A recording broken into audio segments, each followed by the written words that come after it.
Hello everyone, how's it going? And welcome to Wild Rift patch 3.1b. Some interesting champion changes, interesting item changes as well. Most of it's kind of already got leaked, so you've probably seen most of this already. But there are some changes in here that weren't mentioned in the leaks. And also I want to give you all my thoughts as well. What I think about some of the changes, especially some of the AD carry changes that are coming into this patch. First off, I want to give like a quick read over the elemental rift. I've given it a quick read over already. Basically what they're doing this time, they're doing a second test, but they're going to be changing things up. So this time it's going to be after the first dragon is slain, the terrain will change, which gives you kind of more unique play styles at the start of the game. I think it's a really good change, and also this means that the team who slains 2 dragons will be granted one of the powerful souls. So instead of going for this best of 5, they're now going for a best of 3. So before you need to get 3 dragons to get the dragon soul, now you only need 2 dragons to get the dragon soul. I think this is a lot better for kind of the way the momentum of the game is hopefully going to play out. I think before, with the elemental rift, it being a best of 5 and it being such a long delay in terms of timers, like 5 minutes delay, games went on so much longer. I believe, well, I feel like it anyway. I feel like the games lasted so much longer, and basically there were points to the games where like I would never even get Dragon Soul at all, which I feel like most of the games you should be able to get Dragon Soul. Obviously Wild Rift, they want the games to be a bit shorter as well. So I really like these changes. It was actually something that I spoke to Rogue for a little bit about as well. Say like talking about like, you know, what if it was like a best of 3 system instead of a best of 5, just to kind of go with the same rhythm of like Rift Heralds and also the Baron as well, which hopefully means that we'll get Elder Dragon a little bit sooner as well, which means that you can get Elder Dragon at about 15-16 minutes into the game, which I think is a good time for Elder Dragon. I think if Wild Rift and if the devs want the games to be about 15 to 20 minutes long, I think Elder Dragon at that point and at that time is a really good kind of standpoint. Whereas before, you would never see Elder Dragon. I think I played loads of Elemental Rift games and I didn't see a single dragon. But anyway, that will be coming out on April 29th to the 5th of May, so I definitely will be playing a lot more of this Elemental Rifts compared to the previous one. We got the new Wild Rift exclusive skins, Marauder Brand and Marauder Graves. They call them Wild Rift debuts, so this means that they might come out on PC League of Legends after a certain period of time. Some icons, some emotes, cool events and everything. Right, so champion changes. I'm not really too sure what this is. Change for unintentional inclusive. We see before the speedy code of nerf. We something necessary will be implemented. We show them below.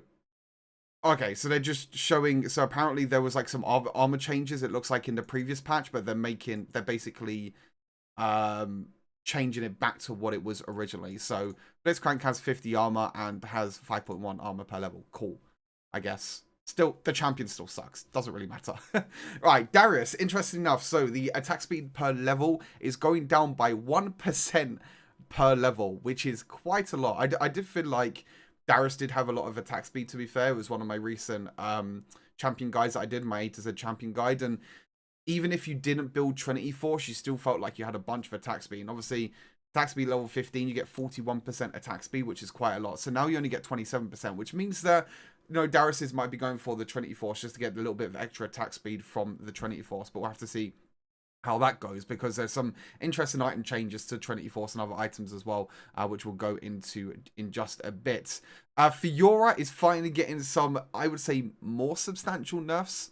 I would say the vital base damage is going up by 0.5, and also the AD ratio is going up by a little bit. But I think the huge thing is the dash range and also the search range, because I feel like at the moment in the lane phase, when you're against Fiora, when you're playing against Fiora, or playing with Fiora, I should say, the lunge range is just absolutely disgusting. You know, you can just play so passive, and then when the vital comes up, if it's close to you, you can just lunge forward and you just don't get punished at all. It's really easy to proc, really easy to get off as well, and really easy to just deal a lot of damage, especially during the laning phase as well. So I think this is a really nice change that the dash range has gone down. Also, the search range has gone down. They kind of balanced out a little bit because the vital base damage has gone up, and also the AD ratio has gone up. But I feel like this is a really big nerf, and we'll have to see how that affects things, especially in the Baron lane, because Yeah, dash range and search range is a pretty big. Even though it's 0.5, it still might be quite a lot. Jhin, this is no surprise really. 4-shot missing health damage to monsters, uncapped to maximum 1000. I mean, I think I was doing at times like 2000 plus damage with Jin's 4-shot on monsters. So this is things like Baron, Dragon, all this sort of stuff. So it was really easy to secure objectives with Jhin, but it won't be anymore. But it's basically not really a nerf because Jhin as a champion, I still think is quite strong at the moment, especially with Storm Razor and everything. All right, these two changes are the big changes that I'm really, really excited about. They talk about like the new Storm Razor making some interesting builds for Kai'Sa, which I do kind of have a Kai'Sa build that I want to show you all. So hopefully we'll get a video out of that when the new patch goes live. The cooldown of the third ability is going down to 10 seconds at max rank. So staying the same at level 1, going down by 1 second, 2 seconds, and in 3 seconds. 10 seconds. And then most of the time, obviously, you're going to be getting the third ability evolve as well. And also you get a little bit of ability haste, which means that you could just keep using your third ability and keep getting these, keep turning invisible. And obviously you get that huge amount of attack speed as well, which I think is like 65% because they buffed that up recently as well. So, wow, this is, is a really, really crazy change for Kai'Sa. I think this is a really, really good change. Obviously, you max the supercharged seconds, so you'll probably get 10 seconds on your third ability.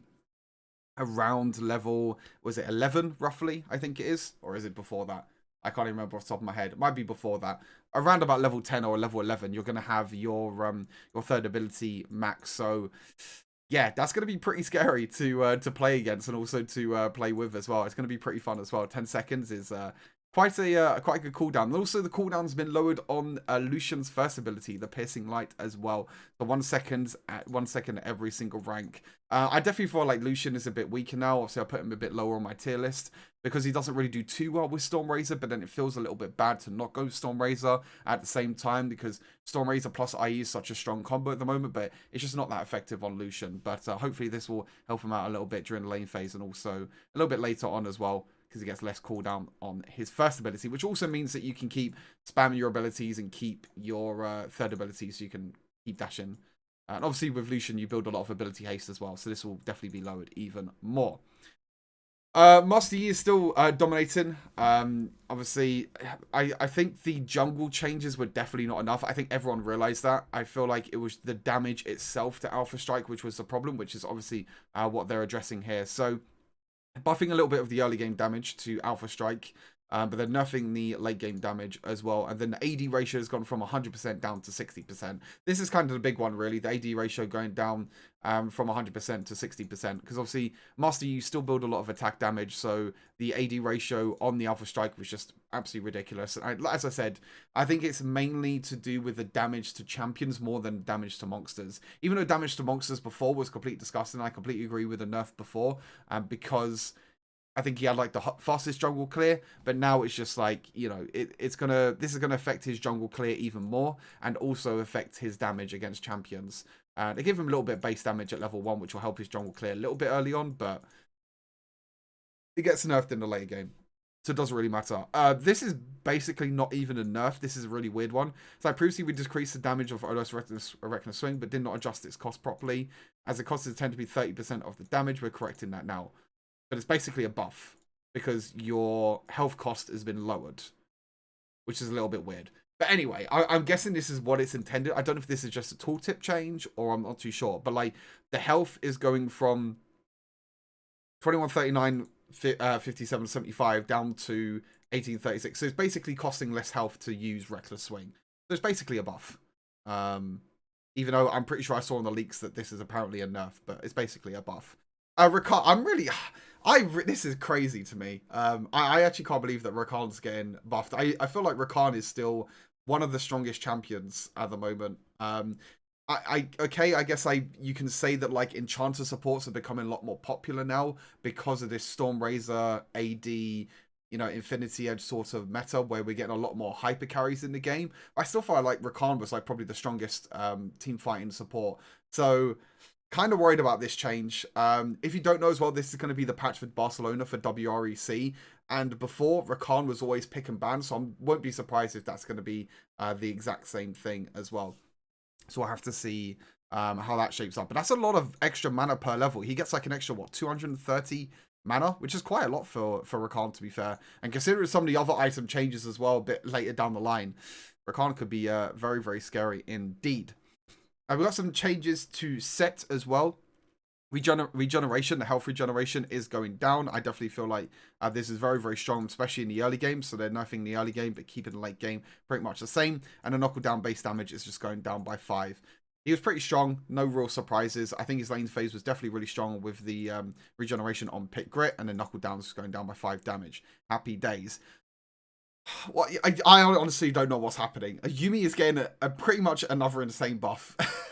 Again, I honestly don't know why they're doing this, but Yuumi's just getting more buffs. I don't know. Anyway, the passive, the shield, is going up, so now you get 25 times your level instead of 22 times your level, plus you get an extra 5% AP as well. So the shield is going to be a lot stronger on the passive. Also the mana restore as well is going to be plus 15% of your maximum mana instead of it being plus 12%, so you get a little bit of extra mana back as well. The Prowling Projectile, the cooldown, look at this cooldown, by the way. It's going down by like 3 seconds at level 1. What's this? 1.5 seconds here, 1.5 seconds here, and then 1 second at, I don't know. I really don't know what's going on, to be honest with you. Oh no, this is 2 seconds. I don't know what I think I was looking at the wrong thing. Oh no, this is 2 seconds, this is 1.5 seconds. And then this is 2.5 seconds. So yeah, it goes down by 2. Wait. Oh no, 3, 2.5, 2, 1.51. It's crazy. And also the mana cost is also gone down by 20. So not only do you regain more mana now, but you also, your first ability is now costing a lot less. And the cooldown is also lowered. Pretty scary. I'm not gonna lie to you. This is really, really scary. Again, because this is the WREC patch as well, and it was really teams like Team Kaiser that were picking up Yuumi, and she was, you know, pretty strong anyway. Pretty scary. Onto the item change. There's some really, really nice item changes, I feel like, in this patch. Banshee's Veil being one of them. I definitely feel like Banshee's Veil is not really been played at all, and it's not really been that effective. The shield is nice, but I think the problem with Banshee's Veil is that there's just no magic damage in the game at the moment. Like, that extra magic resist that you get from Banshee's Veil is not really needed. Obviously, the shield is quite nice for AP champions, but when you're against a lot of AD bruisers, then Crystalline Reflector is just a better item overall. That's just how the meta is at the moment. I think if more AP champions came into the meta, and if AP champions were stronger, then Banshee's Veil would probably get built instead. It's nice that they're buffing it anyway. Plus 5 ability haste and plus 5 on ability power, which is really, really nice. So some nice stats to kind of counteract that is kind of an AD meta at the moment. Hextech Megadrive is going down by 150 gold. So you got the Rakan changes, and you also have the Hextech Megadrive changes as well, which Hextech Megadrive is probably, in my opinion, the best on like Rakan and Morgana.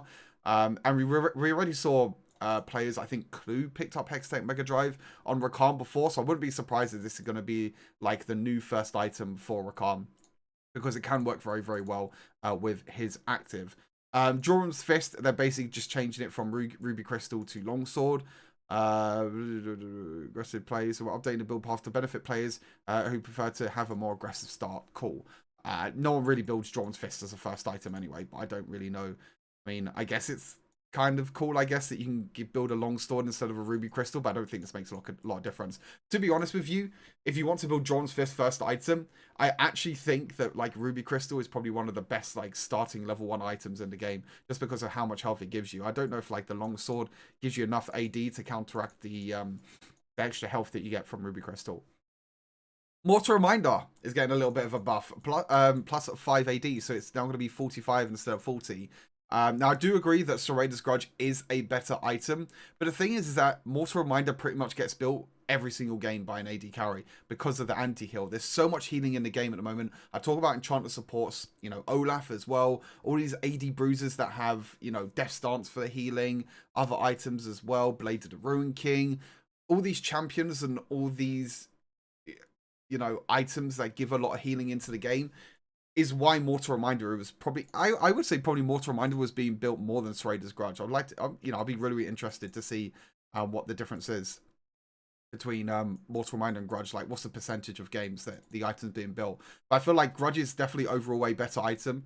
I don't know if Mortal Reminder was underperforming, but nonetheless, buff to AD carries, Mortal Reminder buff, happy days.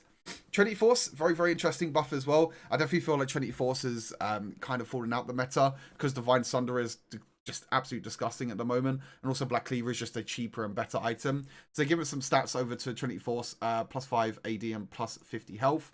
I don't think it's going to make a big difference, but we'll see. Because the problem is that Trinity Force just costs so much money. And the stats it gives wasn't enough, so maybe this will change things. We'll have to wait and find out.